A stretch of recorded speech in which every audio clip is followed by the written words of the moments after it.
আসসালামু আলাইকুম বন্ধুরা, কেমন আছেন আপনারা? আপনারা তো আমি ভালো আছি। বন্ধুরা, আজকে আমি এদিকে লচ্ছই নিয়েছি। লচ্ছই নিয়ে মানে মাছ দিয়ে রান্না করলে আমার ছেলেরা খাইতে চায় না, তাই আমি এভাবে কিছু আপনারা লচ্ছই কেনার পরে যখন দেখবেন একটু কিছু এভাবে সাদা হয়ে উঠছে, তখন এই লচ্ছইটা ফালাইবেন না। এটাকে আপনারা পাটা থাকলে বাটতে পারেন, আর নয়তো ব্লেন্ডার করতে পারেন।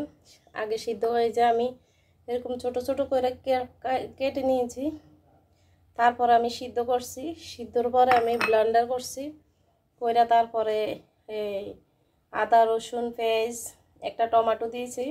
সব কিছু দিয়ে আমি মশলাটাকে কষাইয়া তারপরে আমি এভাবে রান্না করছি। খেতে অনেক মজাদার বন্ধুরা। এই যে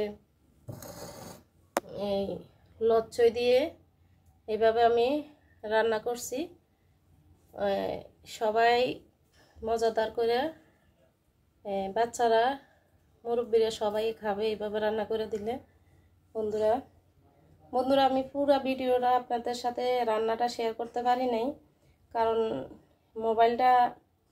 এই মোবাইলটা আমার ছেলের। এই মোবাইলটা দিয়ে আমি ভিডিও করি। আমার আছে একটা মোবাইল, ওইটা দিয়ে ভিডিওটা হয় না, তাই আমি আমার ছেলের মোবাইল দিয়ে ভিডিও করি। তাই মাঝে মাঝে পুরো ভিডিও আমি আপনাদের সাথে শেয়ার করতে পারি না রান্নাটা, এই আর কি। আর এটা বন্ধুরা, এই যে বাঙ্গি, কাঁচা বাঙ্গি দিয়ে আমি নিরামিষ পাকাইছি সবজি আর কি।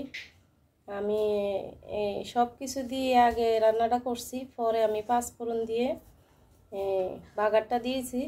তাই কাঁচা বাঙ্গি বন্ধুরা অনেকে খাইতে চায় না, কিন্তু কাঁচা বাঙ্গি দিয়ে অনেক রকমের রান্না করা যায়। খেয়ে দেখবেন বন্ধুরা, আপনারা লাউ শসা এগুলোকে পিস করবে, অনেক মজাদার রান্না, খেতে অনেক মজা হয়। আজকে আমি এই দুইটা আইটেমে আমি করেছি বন্ধুরা। আর এই যে লচ্ছই দিয়ে আমি এটা করছি। তাহলে বন্ধুরা, কালকে আবার দেখা হবে। আল্লাহ হাফেজ।